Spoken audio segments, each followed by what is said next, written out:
There is no more homework because next week is the final exam. I checked on Albert and sent out an announce with the exact time. Like before, the final exam is also going to be an online exam. So I'm just going to release it online and then you can have at it in the hour 50 minutes, I think you'll have for the exam. If you sent me a message about accommodations, just remind me again, and like I will definitely make it work. So no need to worry about anything about that. And so in this last stretch, the last three lectures we have, I'm going to talk a little. So today I'm going to talk a little bit about ownership, and then we'll do some mix of exam review and fun stuff. I still haven't decided the fun lecture. If people have votes for what they want the lecture to be, just let me know, like in office hours or on the discussion forum, and I'll see what I can do. There's a question about the final practice problems. Yeah, those will get posted shortly. I was going to upload them before class today, but I didn't get a chance to. I know some people have been looking at the previous versions of the class. You can look at those questions too. They're pretty representative. There's also a question which is the final exam going to be longer to reflect the extra time we have? I think the answer is slightly, but what's more going to happen is I am going to put some harder questions on the final. So the final is going to be curved. So like, I finished writing the first draft of it, and I'm still deciding if I put in some stuff that's too hard or not. Like basically the idea is that there will be easy questions and they'll ramp into sort of more detailed questions on the topic. So my advice for you, if you're working on the final, is to answer the questions you know how to answer, leave off the ones you don't, and then circle back to think about them. But right now, it's looking like the final is going to be 4 questions, each with multiple parts. So just to give you an idea for what's going on. And we will do review. The scope of the final is the second half of the class. While I would love to ask you about Haskell again, I don't have enough time to do that. So the first half of the class is not really going to be included. Although I may refer to topics here and there, but I'll try to jog your memory if I do that. So no, it's not a comprehensive final. It's just about the second half of the class. Any more questions about the final? I know that's what everyone is interested in. Okay, so let's hop on to our topic today, which is on ownership. So, the game plan for today is we're going to talk about what the problem is. The problem being manual memory management. How exactly do you deal with heap allocated data? And then we're going to talk about how C++ deals with memory management using unique pointers and ownership, and also the rules of ownership and borrowing, as it's said, which allows you to temporarily access data without owning it. And then we're going to talk about Rust, which is going to be a language that allows us to work with ownership but with full static checking. So what we'll find is that C++ does sort of help you prevent some errors, but it really doesn't go far enough. And then Rust is going to be a language that is actually going to properly, tell us, hey, you did this and it's not allowed, so we're not gonna let you do it. So that's the game plan for today. So last time we talked about memory management, it was in the context of in the context of garbage collection and reference counting, right? And we were trying to give people the illusion of infinite memory by sort of automatically cleaning up for people when they used memory and they didn't need it anymore. And so there's, a lot of trade-offs to writing code in this universe of infinite memory, right? Giving the abstraction that it doesn't matter how much you allocate, we will somehow figure out what is not needed anymore. That has costs, right? Like if you're doing reference counting, you have to deal with bumping the reference counts up and down. If you're doing garbage collection, you have to deal with garbage collector pauses. And so there remains a class of software, and certainly most software doesn't have this requirement. So if you can get away with it, I highly recommend writing in a memory managed language. But if you're in one of those domains, like embedded programming, like operating systems, like critical low latency, high performance apps, where you just cannot deal with, the extra overhead that's imposed by automatic memory management, you will want to manually manage memory. And when you do manually manage memory, you are going to have to deal with ownership. So ownership is sort of the key concept that plays up again and again in the context of manual memory management. So let's step back for a moment and remind ourselves what we mean by manual memory management.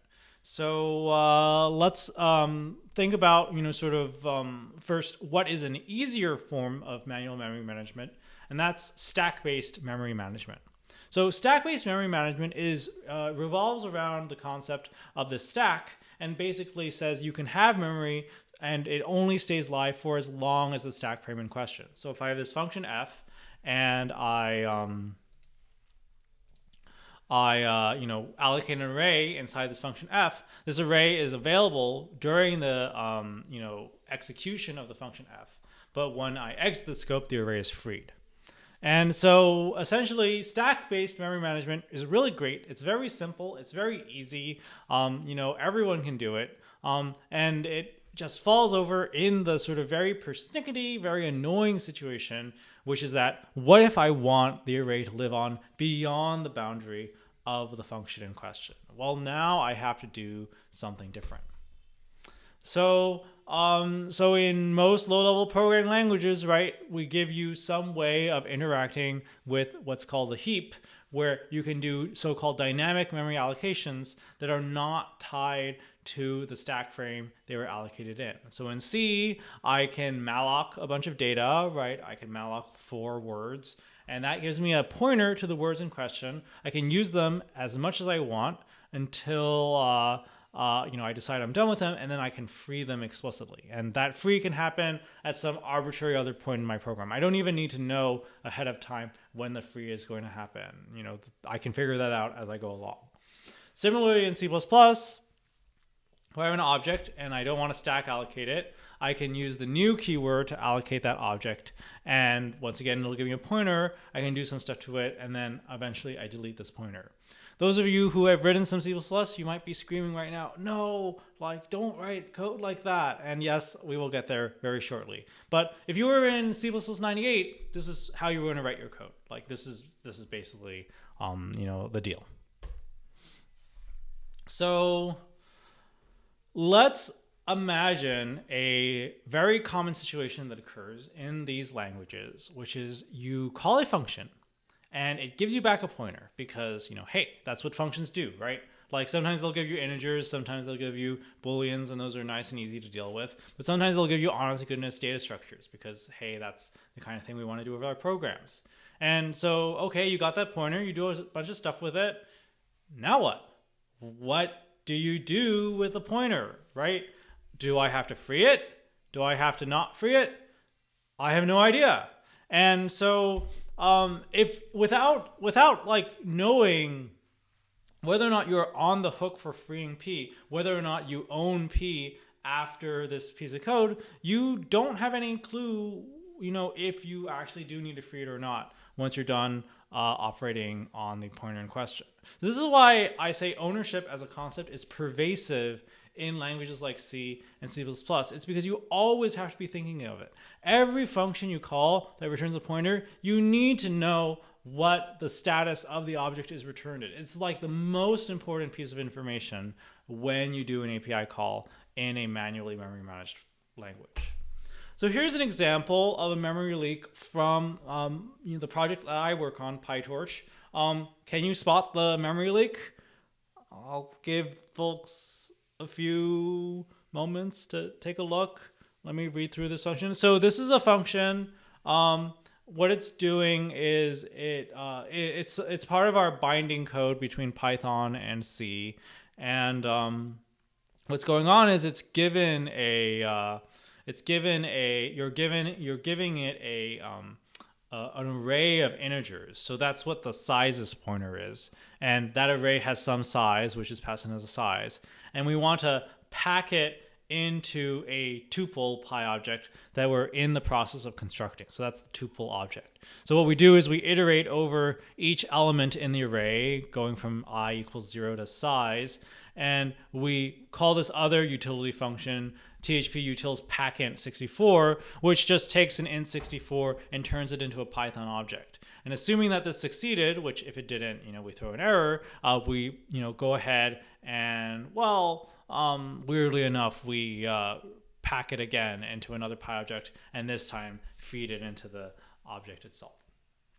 So anyone, any guesses about what the bug in this function is?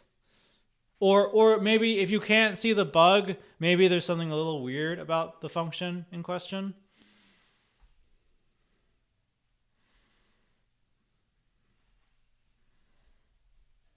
The one thing that's a little weird is we're calling this THP utils packInt64 function twice.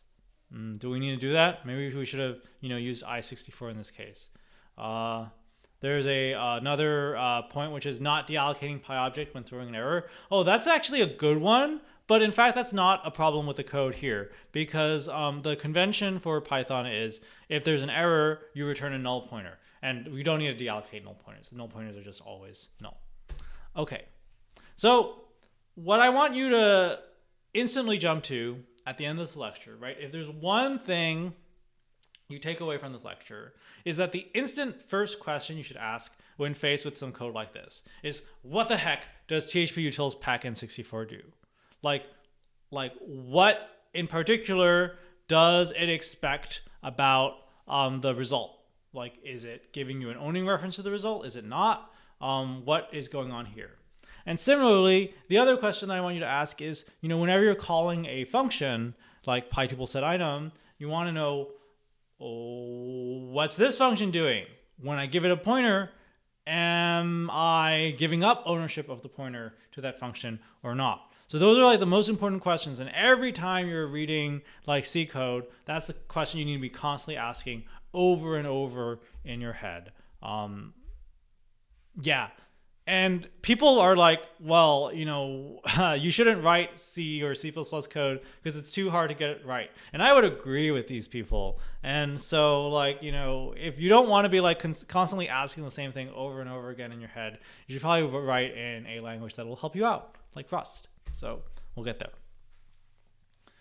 So why is manual memory management a bug farm in these languages? It's because basically there's all these things that you have to get right, and you always have to be thinking about them. You always have to handle them every single function call, every function call return, over and over again. And you only need to get it wrong once for your program to have a potentially exploitable flaw in it.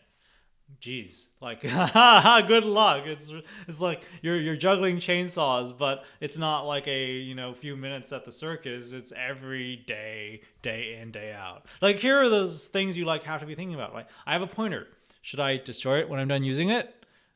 How should I destroy the pointer when I'm done with it? Because I showed you malloc and I showed you new. In C++, you can use both of these things. And in fact, if you malloc something, you better not try to delete it. That's wrong. Nuh-uh, not allowed. Did I delete did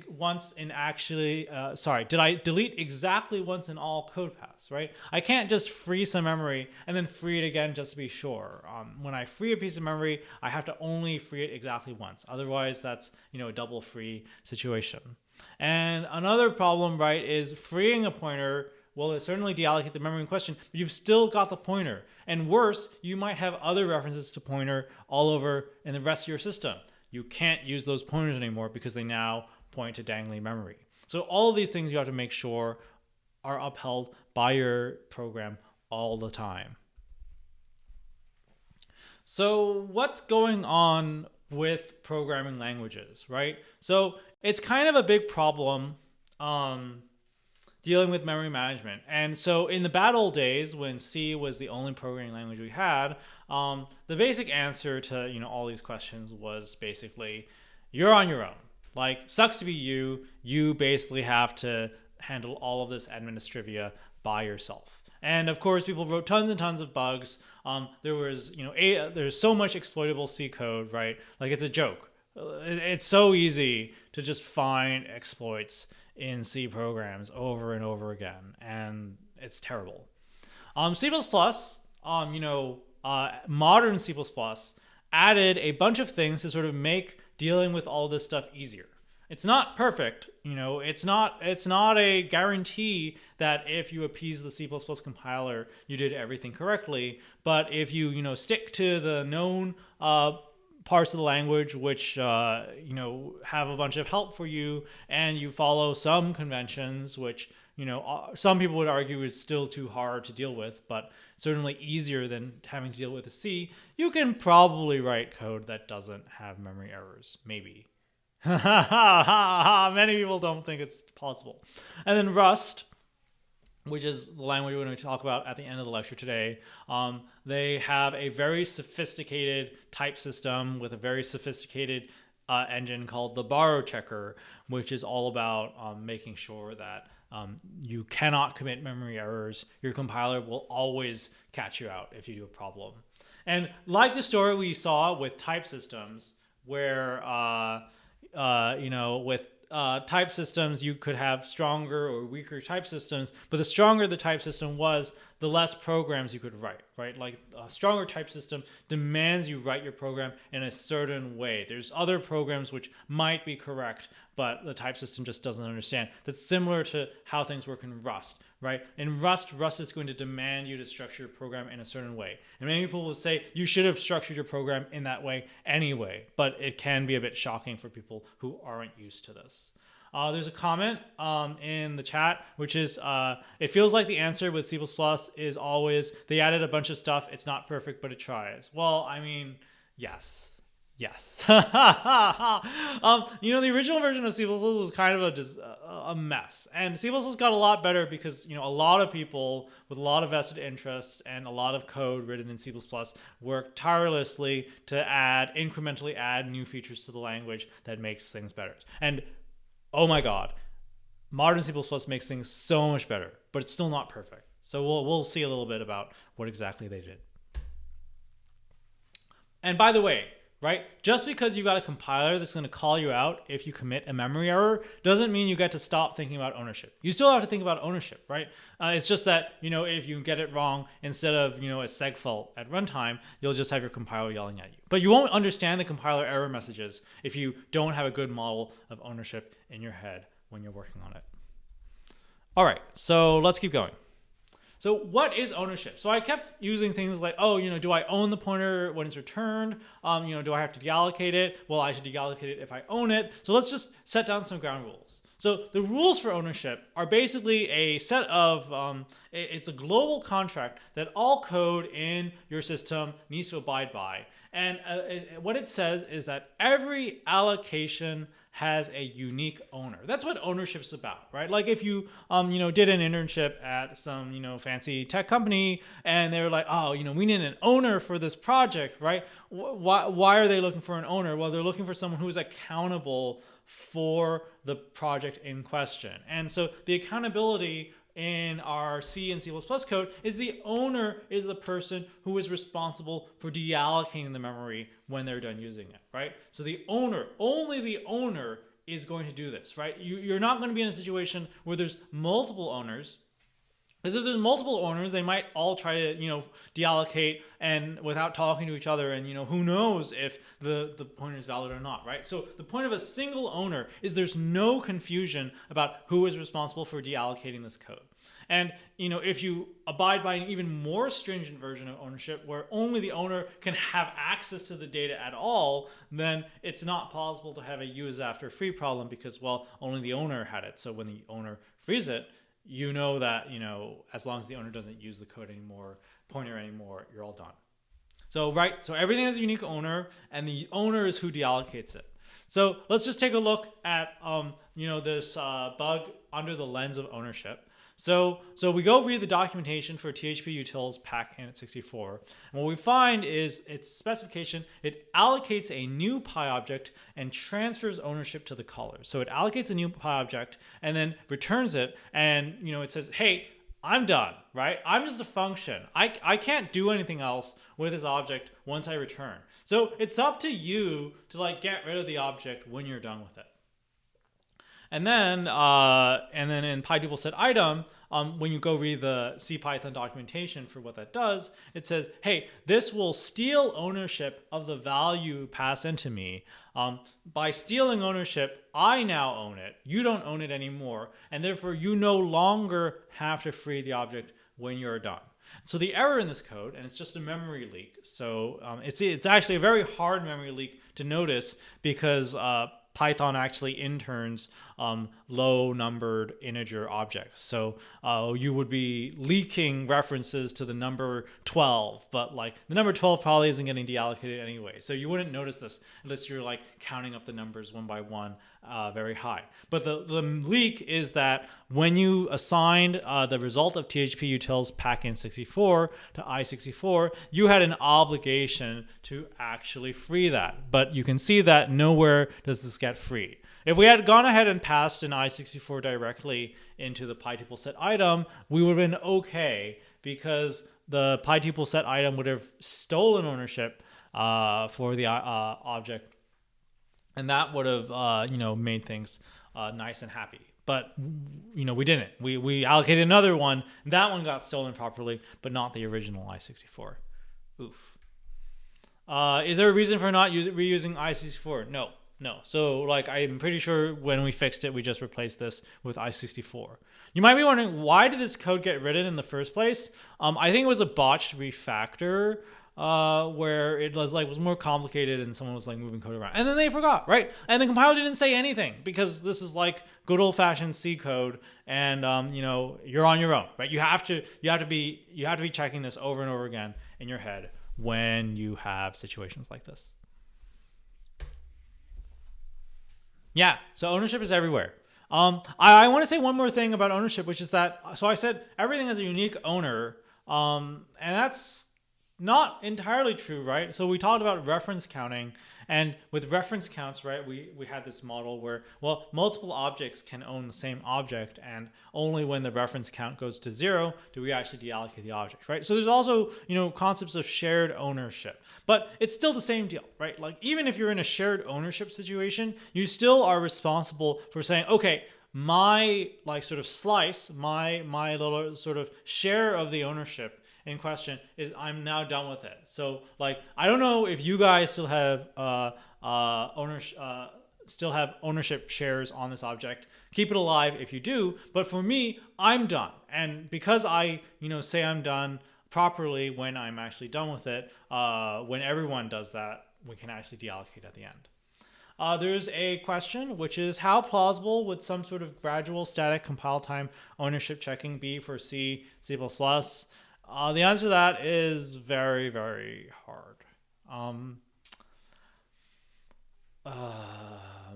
Let me come back to this question later after we talk about like what's going on with C and C++. Well, C++ in more detail.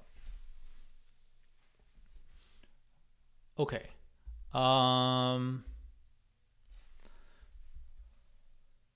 Actually, no, let me answer this question real quick. I forgot what the next two slides are, but the next two slides sort of serve my point. So let's imagine a hypothetical variant of C++ where ownership is the rule du jour, and you say every object has a single owner, only the owner can access objects. Are we done? And the answer is yes. And in fact, C++ is able to detect errors with 100%. If you only do this, actually, like if you only have unique pointers in your system, and this is fine, except it's not fine because in reality, people don't just write code with only unique pointers. They use regular pointers. They use borrowing. What do I mean by borrowing? So here's an example of a function, PyTuple get item, and what it does is you pass it in a tuple, and then it returns you the item inside the tuple at that location. And so there's some borrowing going on here. So the return value for this function is a borrowed reference. So what that means is that this object, we actually don't own it. We're not responsible for freeing it. even though we've got a reference to this object. And if, for example, somehow that object dies because the owner somewhere else decided it was done with it, this pi object start pointer would no longer be valid. Even though we borrowed from it, it's not valid anymore. And similarly, this pi object reference, this pi object argument to this function, it's also a borrow. So the idea here is that, all I'm doing with this function is I'm just going to read out some data from inside the data structure. I don't actually want to be on the hook for deallocating it, because you probably don't want to deallocate it at the end of this function, right? You're just trying to get some stuff out of it. You just want to temporarily borrow it, get some stuff out of it, and then, have it go on its merry way. So this notion of being able to borrow an object without actually taking ownership of it sort of stems for all of the complexity that is sort of why C++ you just can't add gradual static compile time ownership checking, which is that you could add ownership checking for raw pointers, for ownership, unique ownership. That's easy. In fact, it already has that checking. But for borrows, that gets very complicated. And let's take a look why. Actually, I'm sorry. I have a lot of slides in the way of telling you why. So let's do these slides first, and then we'll get there. Okay, so borrowing, it refers to a situation where you want to give a function access to an object. Maybe you own that object. Maybe you're borrowing it from someone else, and you don't want to give them ownership. So they don't have to free it, and once that function is done executing, you can go off your merry way without having deallocated the object in question. Okay, so let's talk about C++11. So C++11 introduced a very, very useful, very indispensable in modern C++ programming concept called smart pointers. So I said, hey, if you only care about unique ownership, C++ has got you covered. And smart pointers are the way that C++ implemented ownership checking in this case. So how do smart pointers work in C++? So let me just explain this for those of you who haven't written that much C++. So C++ contains two types of pointers. On the left-hand side, we have what are so-called owning pointers. So a shared pointer T and a unique pointer T. These are pointers that denote that the current code in question owns the object in question. With unique pointer, that's unique ownership. And with shared pointer, that's shared ownership via a reference count on the object in question. So when you have one of these pointers, or you have a function that returns one of these pointers, you know that there's something going on with ownership, because it says so in the type. Whereas traditional C++ pointers, T star, but also references, const T ampersand, which is basically the same thing as a pointer, except that it can't be null. These are what we call non-owning references. So whenever we want to do borrows or stuff like that, we're going to pass around objects that look like this. So we make this type system distinction, and then we're going to use the sort of smart pointers to actually take care of ownership for us. So let's just take a look at some code in C, and let's translate it into C++ using smart pointers and see how that makes our life better. So I want to give you some functions. So I've got a function that allocates a raw pointer. I've got a function that takes a reference to that pointer. It does some stuff to it, but it doesn't take over ownership, so it's only borrowing. And then I finally got a free function which takes on the pointer and goes ahead and free it. So this is a very C-oriented API, and then to use this code in C, the way I would do it is I would just allocate the pointer. Now I've got a P. I own the P. C doesn't know that I own the P, but in my head, I know that I own the P. I go ahead and pass P to the function that borrows it. At the end of executing that function, I still own P because I just lent it out to someone. I didn't give it to them permanently. And then I go ahead and free P because that's what I'm supposed to do. So in C++11, what I do instead is I change the types, right? So I said that whenever I have an owning reference to the pointer in question, sorry, an owning reference to the object in question, I don't want to represent it as a raw pointer. I want to represent it as a smart pointer, which tells me about the ownership in question. So I'm going to change the type signature of allocate to return a std unique pointer t. So just to repeat again, unique pointer t says I have a unique owning reference to the object t. And so now I can go ahead and allocate my pointer p, but this time it's not going to be a raw pointer, it's going to be the actual unique pointer. I use auto because I didn't want to type out, std unique pointer t here.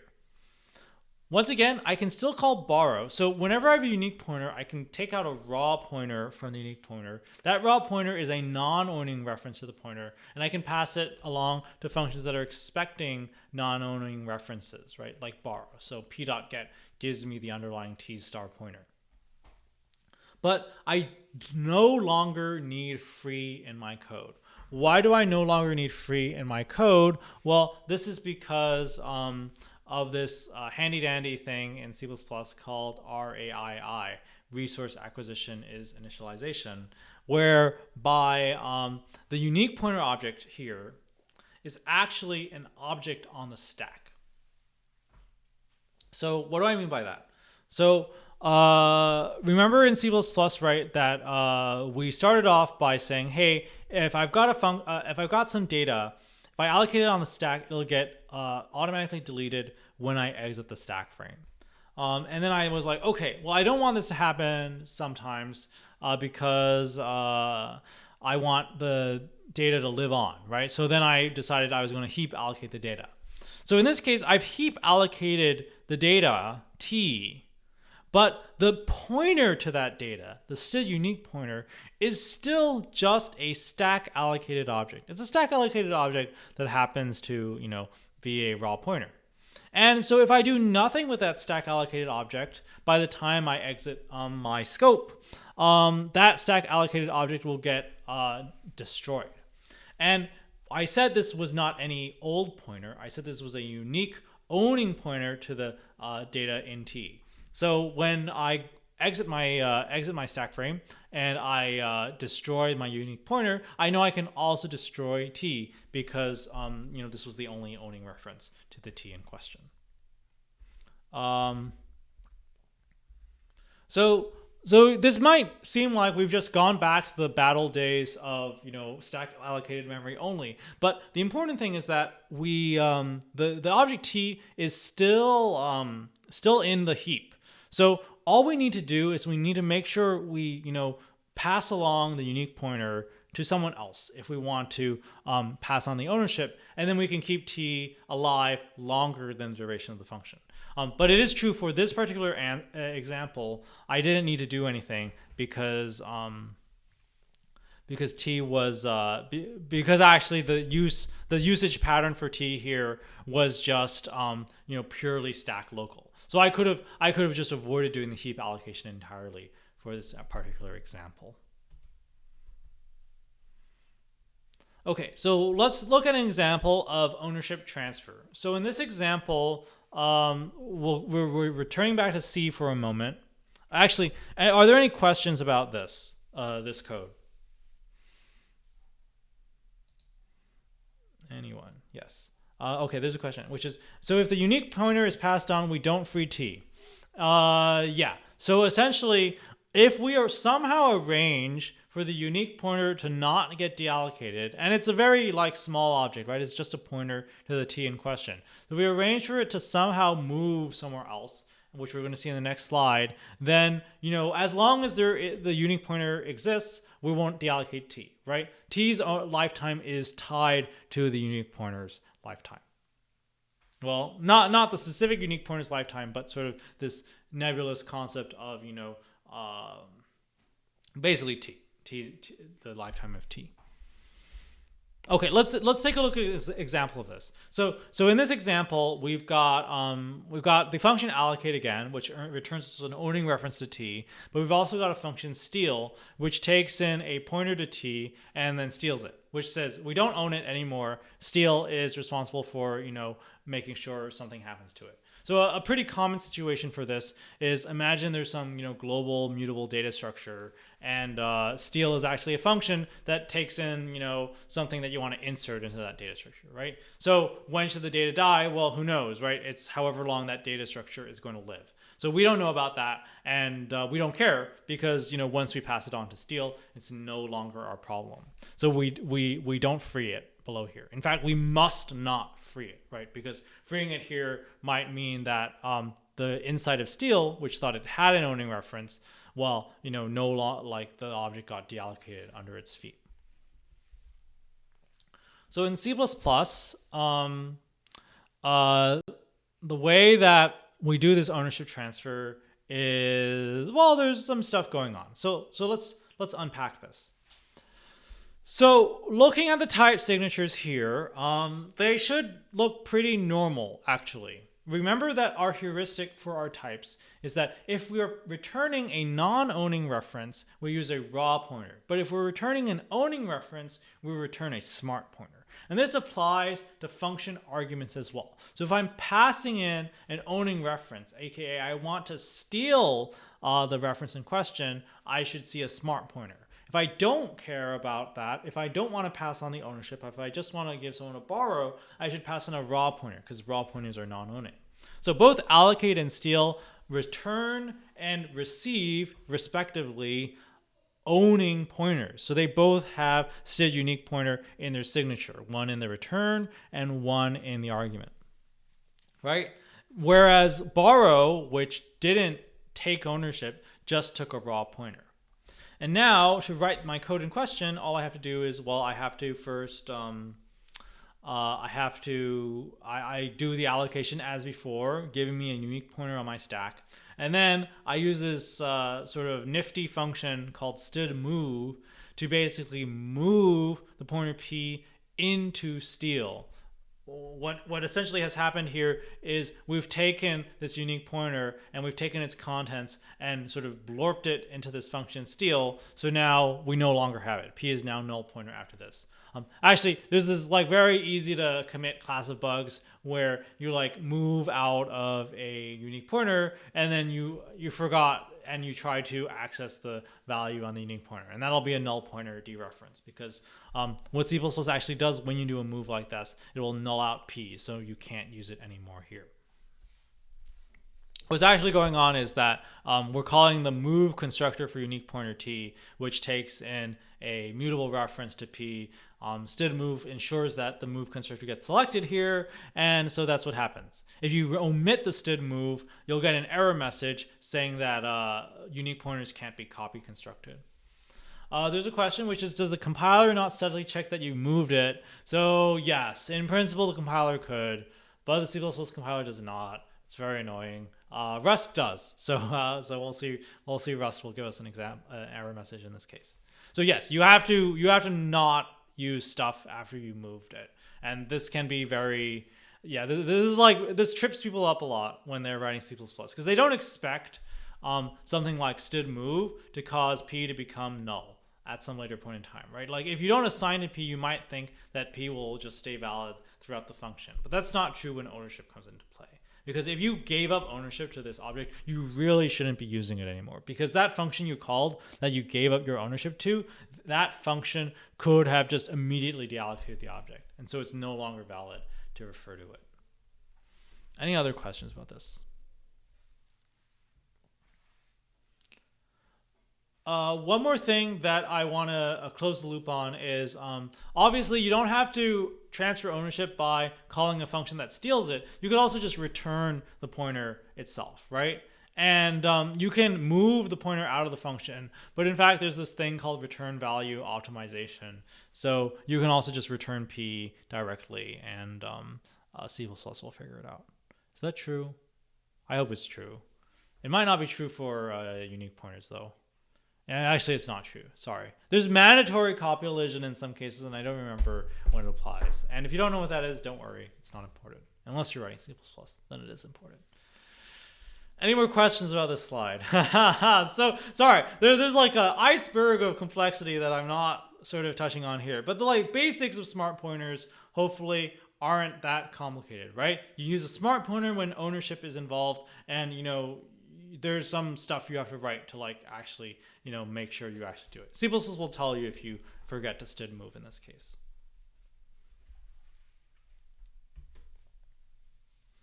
Okay, so this was pretty cool, and smart pointers were a very good invention for C++. If you find yourself in the unenviable position of having to write C++ for a living, like me, you should just use smart pointers whenever you can, right? They will automatically dispose of resources when you exit your scope. So you no longer have to worry about calling free manually. The RAII destructors will take care of that automatically. Of course, if you don't want it to be free, you just move it out or, do whatever to get the ownership somewhere else, and that'll also take care of things for you.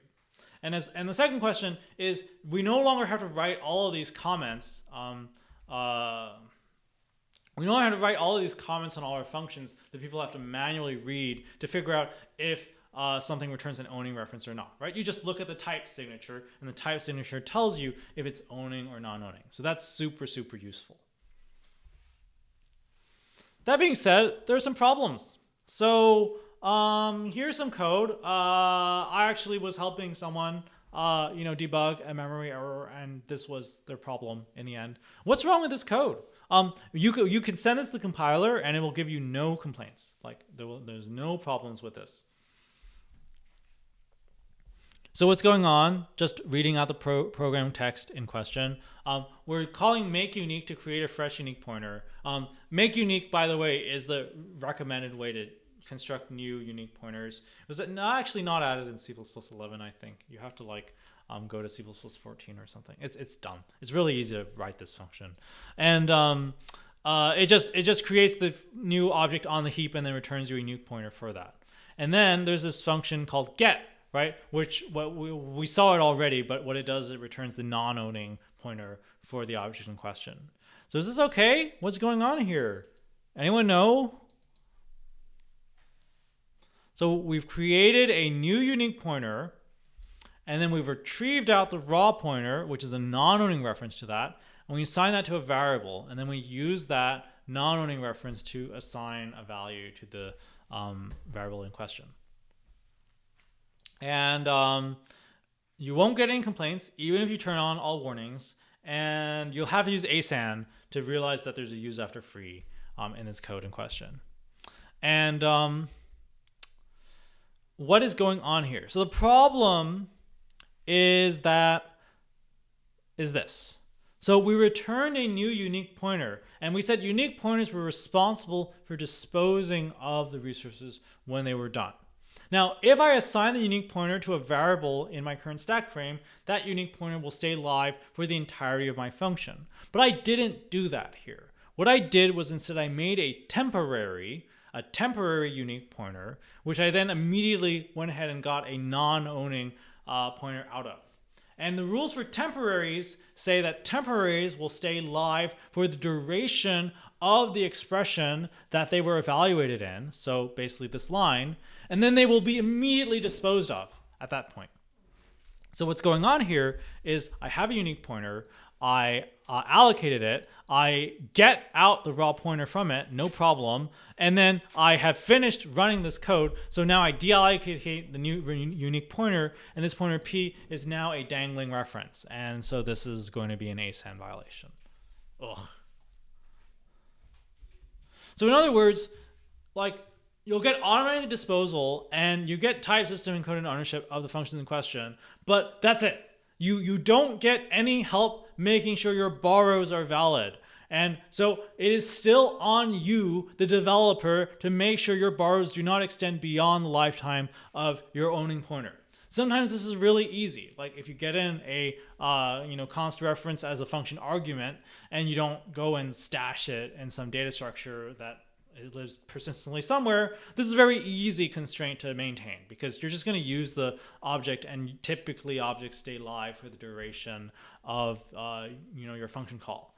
Well, typically, because when concurrency comes in the mix, it could be another thread decides to deallocate it while you're still in the middle of your function. This has happened before. I fixed a ASAN problem in our thread pool implementation a year ago. That was basically this problem.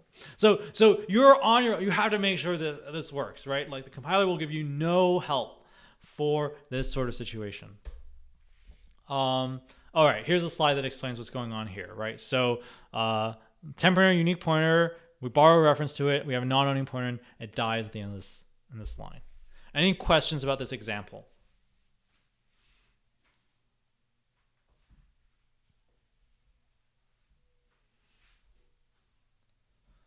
By the way, let me tell you about something awful. So this temporary business is certainly bad, but what makes it even worse is sometimes it's okay to take a non-owning reference to a temporary. In particular, if I had written this code instead as const auto ampersand p equals std make unique t and get rid of the get, this would actually be fine. It would be asan clean, and in fact, the language standard would say okay. Why? Because there's a special case in the language standard called const reference lifetime extension. And what that says is if you have a temporary, which then is assigned to a const reference, we will extend the lifetime of the temporary to match the scope of the const reference. Yeah, thanks C++. You just made it like harder for people to understand why some code is okay and why some code is not. I mean, yes, const reference lifetime extension is kind of useful, I guess sometimes, but it's very, very confusing, and you need to keep all of these rules in your head when you're writing C++. There's a question which is, would there be a theoretical way to modify the compiler to make sure borrows are valid? Is there something in C++ that would make it theoretically impossible, or has it not been done simply because its compiler is already done? Okay, so I guess this is like the stronger version of the previous question.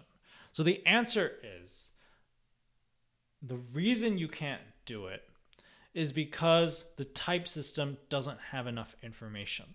So the type system, so in this particular case, we could imagine, oh, well, we should just forbid this, and we should write some sort of lint that would catch this situation. And indeed, I think many program analyses for ownership would be able to catch this situation.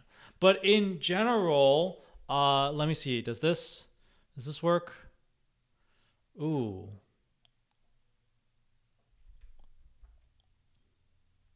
Okay, let me explain this example and then return to this question for a moment. So what I was going to say is it can be non-obvious. You might have to go through a bunch of indirections to figure out what's going on here. So here's an example. I've got a copy constructor, and what is this example even doing? So what I do, I take a borrow of foo, which returns me a reference to this function, and I go ahead and copy it into foo, and then I go ahead and get out a mutable field from it. Okay, this is the same error. So it doesn't bolster my point. So getting out the mutable field to the thing inside the foo is a problem because this construction is a temporary, and then the temporary doesn't last long enough. Oops. Okay, so let me go back to your question. So why can't we just have a compiler make sure borrows that are valid? So this example doesn't help because it's basically the same thing as the problem as before. But in general, there might be some complicated sequence of steps that happen between when you do the borrow and like when the owned reference dies, and basically in order to check that there was a problem, you need to see through the entirety of the code that is doing the borrow. In this case, it's just get open parent, close parent, but it could be a function, and that function could call other functions. You need to see through all of that to understand whether or not the borrow let go of things at the right time or not. And so you basically have to do like whole program analysis. And worse than that, because you have no types helping you out, You might not even be able to do this analysis even in principle, because there might be some complicated invariant that means that actually it's okay, but there's no way the compiler could have figured it out. So in Rust, you have to say what sort of the lifetimes of borrowed objects are when you write functions. And so Rust basically says you have to actually give that information. And so we can't just retrofit the C++ compiler with borrow checking. We need to change the language itself and get people to write that extra piece of information, and maybe rewrite their programs when there's no coherent way to express it, in order to get this kind of error checking. And there's a ton of C++ code, and most people are writing C++ because there's all these legacy systems that they've got to keep working on. And so you might as well just rewrite your program in Rust in that situation. Okay. So I've been harping on all the benefits of Rust, and I don't want to leave you all wondering where we're going with this. So I just want to actually give people a little bit of information about Rust. So before I jump into some code, I just want to give a high-level picture about what is going on with Rust. So conceptually, Rust is sort of in the same part of the design space as C++, right? So it's a manually memory managed language, low level, intended for systems programming. But they have a extra stringent restriction, which is that they are not going to allow for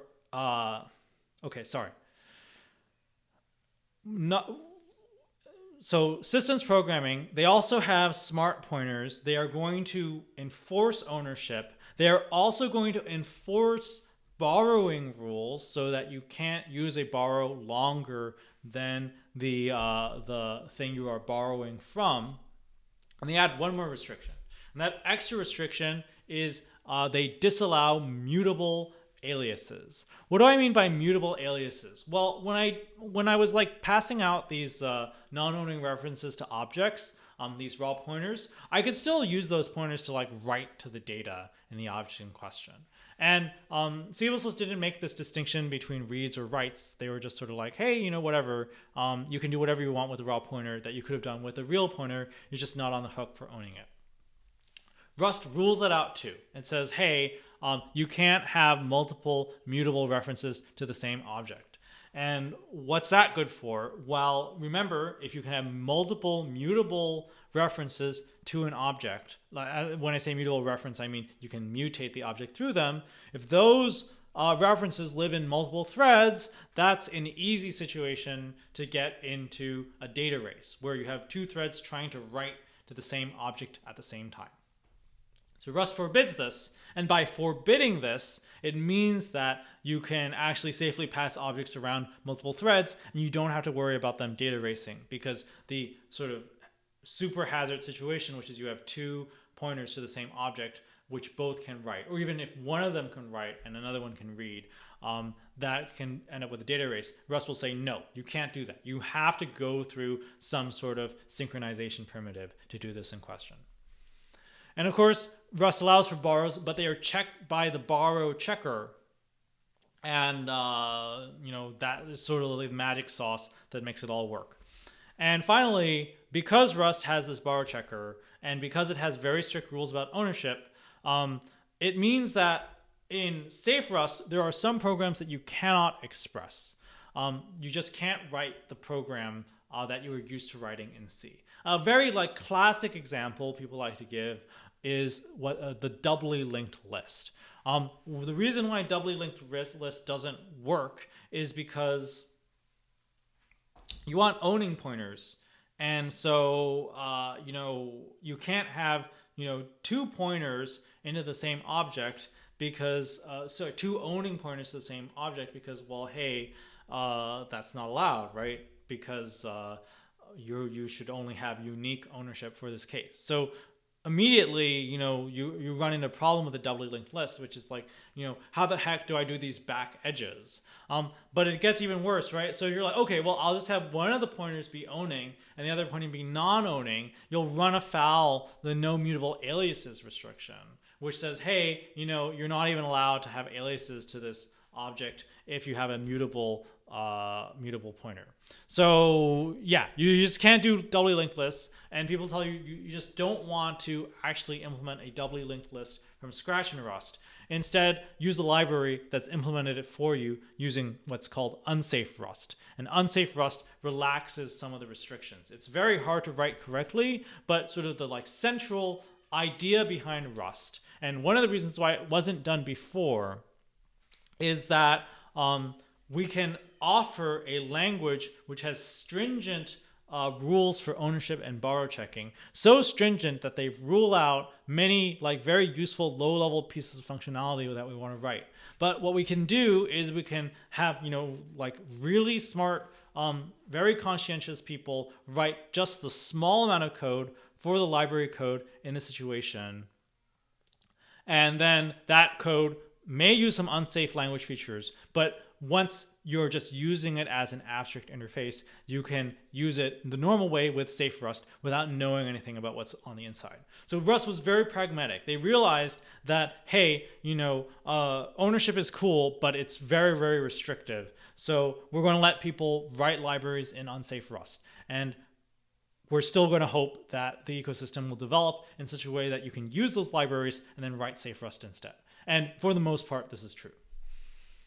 Yeah, there's a great article that was posted in the chat called Too Many Lists, and it tells you a lot about like what the heck is going on with lists in Rust. So now I need to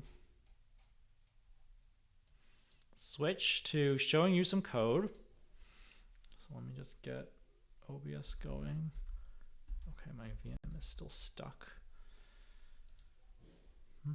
Any questions about this?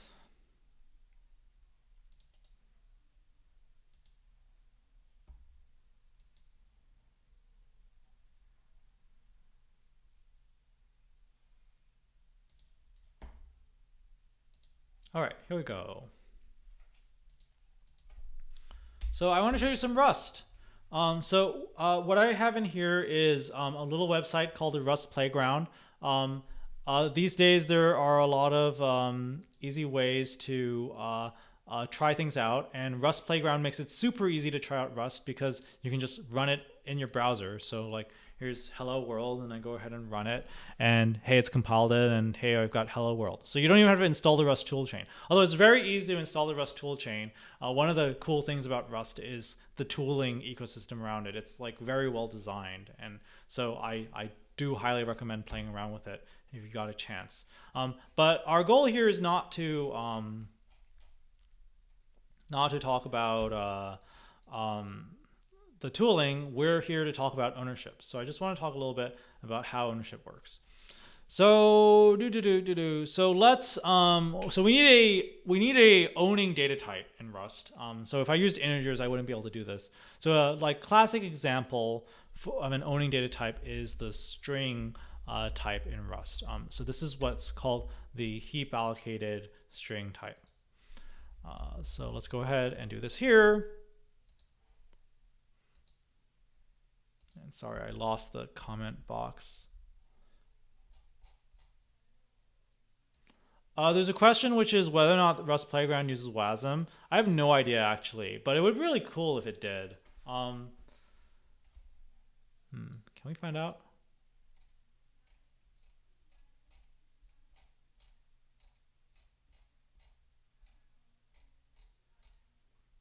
No, it looks like they have a server which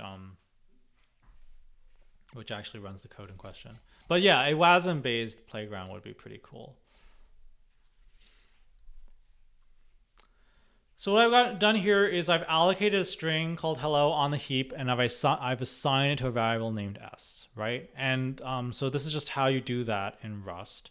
And let's go ahead and see that it is actually a heap allocated variable. So there's a function called pushString, which I can use to mutate this string to add some more data onto it, right? So if it was a string literal, I wouldn't be allowed to do this. This code is actually going to fail. Let's see why it fails. So it fails because it says, hey, cannot borrow s as mutable as it is not declared mutable. Consider changing this variable to be mutable, mute s. We can just go ahead and do that, and this will indeed fix our problem. And to explain what's going on here, remember I said that Rust doesn't allow mutable aliases, multiple mutable aliases to a string. So in order to do that, we need to distinguish between a mutable alias and a non-mutable alias. So when I say let s, I'm saying I've got a non-mutable alias to the string in question. When I say let mute s, that's saying I do have a mutable reference to the string in question. So I can modify the mutable reference, but I can't modify the immutable reference. And let's just go ahead and try to like do something a little naughty, like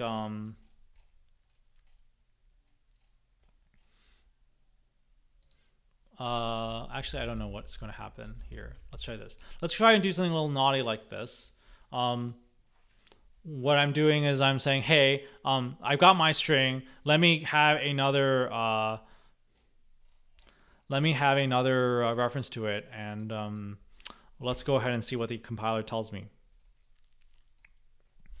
So it gives me a bunch of warnings telling me S2 is unused and S2 doesn't need to be mutable. But now it gives me this error, which is that I did a borrow of a moved value S. So what's going on here? Well, when I did this assignment, remember that I said in Rust that I'm not allowed to have multiple mutable aliases to the same variable in question. So when I do this assignment, and notice that in C++, when I wanted to like move objects, I had to explicitly say std move. In Rust, we have the opposite default. The opposite default says when you do an assignment like this, I'm going to go ahead and transfer ownership.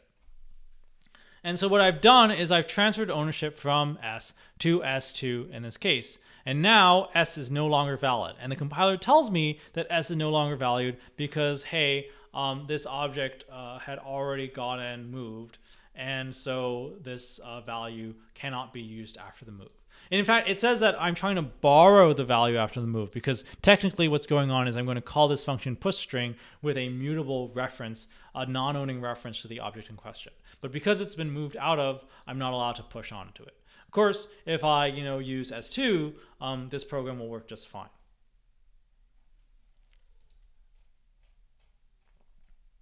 With some warnings.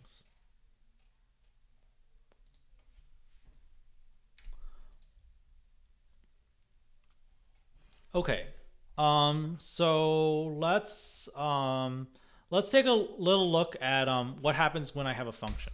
So in the examples that I had before, I wrote some functions for allocating and for returning things, right? So let's go ahead and I don't remember what the return syntax is for Rust. I think it's this.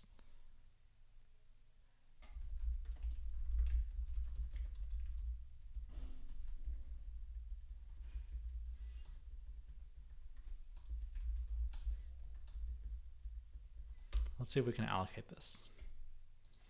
Does this work? Yeah, this worked. Okay. So what I said is to allocate a string, I can just go ahead and create the string in question, return it, and I'm returning the string object.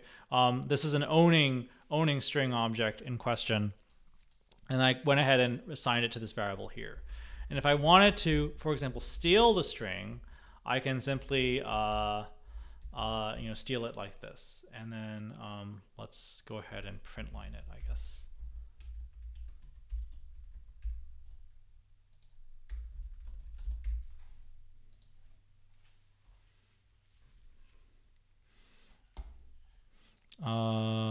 Right, because I'm not Java.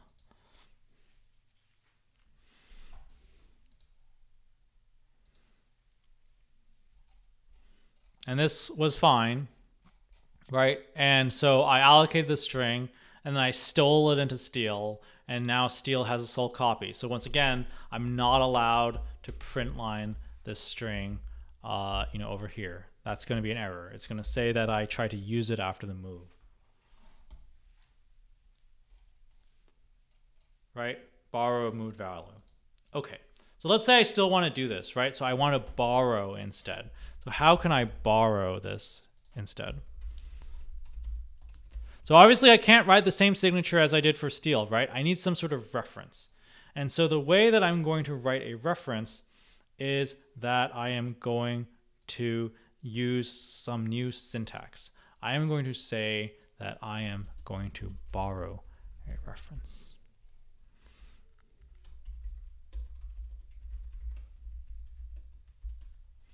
So the ampersand means I have a reference to the string. I don't have the actual string in question. And so now, okay. So now when I call it, it tells me, hey, you gave me a string, but I expected a reference string, so please do the borrow. In Rust, I have to explicitly do borrows using the ampersand operator. It's a lot like the addressive operator in C++. So when I go ahead and do that, I get the desired result, I think. Yeah, I do, which is I printed a hello twice, right? Once from the borrow function, and then once from the actual question in question. There's a comment which is, I like that the borrow tracker tries to give you suggestions. Yes, it is a very excellent part of Rust. They spend a lot of time working on the error messages. So if you want to just learn how this works, I just highly recommend playing around with it yourself. Okay. So let's see. I've got 5 minutes left. What do I want to talk about? So let's try something else. So let's try mutating the string inside of this function, because that's something we often want to do when we are working with borrowed references. We want to maybe borrow it to modify the structure in question, and then go ahead and use it afterwards, right? So I want to print out hello world in this case. But this is going to error. This errors. And what's going on? Well, what does it say? Cannot borrow star s as mutable as it is behind a ampersand reference. So what's going on here is when I say ampersand string, I'm actually saying very specifically that I want a immutable reference to string. I want a read-only reference to string. I'm promising only to do reads on this operation in question. And we can see that this is not allowed because then I try to mutate it. So I need to use a mutable borrow in this case. So that's ampersand mute to actually do the mutable borrow here.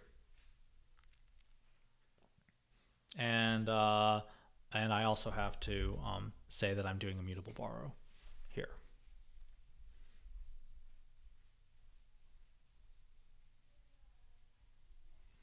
And I think this should work.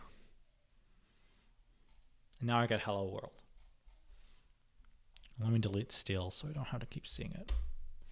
Okay, one last thing that I want to show you. So I'm going to go back to the ampersand string version, and let's imagine that I have a version of this function that takes in 2 string references. And I'm going to print both of them. There's a question I can only mutably borrow once, which is exactly right, and what I want to show right now. I need to do an s and s. So yes, so I can do an immutable borrow multiple times from the same object, no problemo. And so when I run this code here, I get hello, hello, right? Great. But if I turn these into mutable references, and then I try to borrow from S twice mutably, this is no good. Let's see what the error message we get in this case is.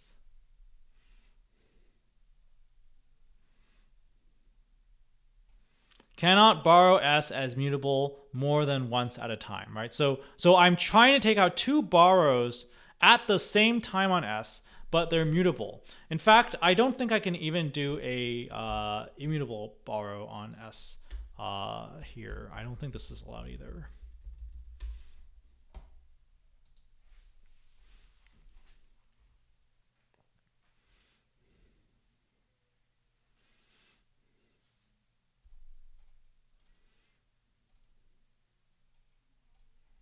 Oh boy.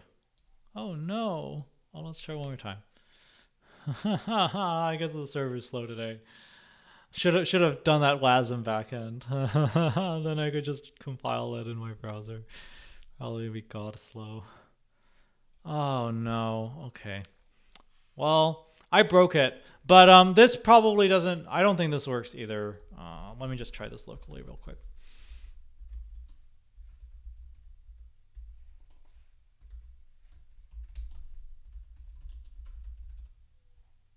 Oh no, I don't have Rust installed. Okay, rip.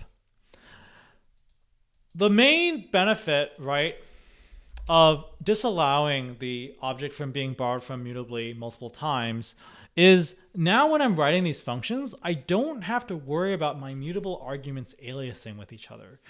Aliasing arguments is a huge problem because you mutate s and you expect s2 to stay the same. But if s and s2 point to the same object, then actually that mutation to s will suddenly pop up and be available in s2. By ensuring that these are separate aliases, we ensure that such aliasing situations cannot happen. These two strings will always be disjoint, and I can write the obvious code without having to worry about the case where they both refer to the same object. That's just in the single-threaded case. When I'm in a concurrent setting, this is extra important because I may not even know if some other thread is randomly editing the object in question. Okay, that's it for today. Any questions before we go?